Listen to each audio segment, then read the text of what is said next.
Hello, this is Delamere and welcome to another repair video. In this video, we're continuing on working on this iPhone 14 Pro Max, and this time we're working on the power button, because the power button is making some very weird noises. At times, it's making this weird, like slightly metallic sound to it, clicky metallic sound, and other times it's just very squishy. So in the previous video, I had found out that there was a screw loose. And really, that's all there was to it. It was just a loose screw. So if your button is feeling spongy and it doesn't seem to be working properly, or if it is giving off this loud metallic click, this is the video for you. This is what you're looking for how to fix this issue. Now, if your button is feeling spongy, it may not be just that there's a screw loose. It may also be that the whole button assembly needs to be replaced. And that is a whole different ballgame.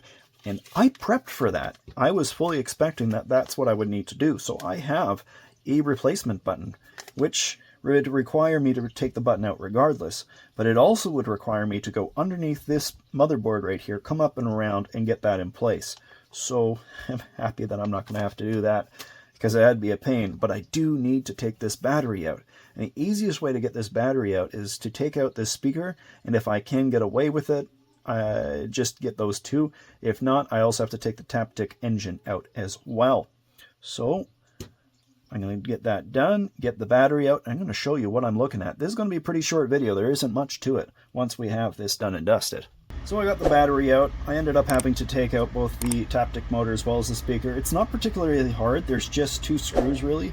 One right here, and there was another, excuse me, one right here and then one right here, and this one was held down by the speaker itself. So straightforward enough.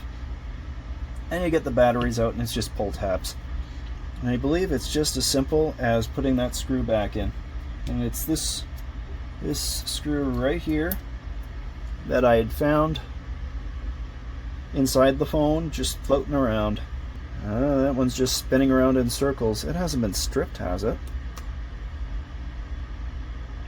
I think this might be the wrong size of screw. Am I right? I'm going to try this screw here and just compare it and see if it can go in. That feels like it's stripped. I might be wrong, but because both of these screws are the same screw, I can't imagine there being a bigger screw. Neither screw is sitting tight inside of here. These are not the right screws. There's another two screws that are over down here. I'm going to try them, just one of them, to see if there is a difference. I'm not going to put it all the way in. I just want to see if it can thread in, because the other ones are not really threading in. They're more like vaguely floating inside. Yeah. So that's not floating in there. What I've got there, what they had in there was not the right screw. They messed up. So I have to find a screw that's big enough for that. It's going to be hard. I do not think this is going to be an easy process, because most of the screws that I have are made for the standard iPhones, smaller iPhones. Really, this is very abnormal. The only reason why this wasn't working was because the previous technician that worked on this phone didn't use the proper screws.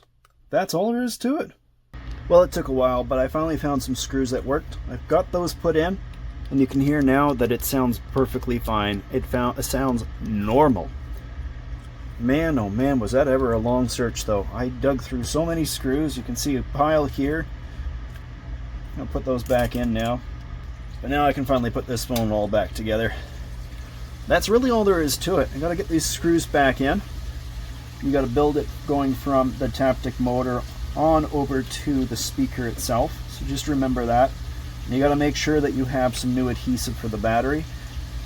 Do not reuse the adhesive. If there is adhesive left over that is remaining in these three spots, don't use them. You got to get that out, and you need to put some good fresh stuff in, whether that's official Apple iPhone battery tabs or using some adhesive strips like this stuff right here, which is black.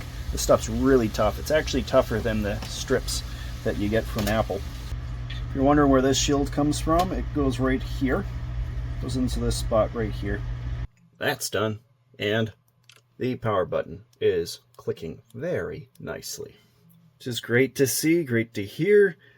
So this video is done and dusted. If you guys like the video, please do leave a like, and if you want to see more of my stuff, subscribe. So, thank you guys all for watching. We'll see you all in another video. Bye.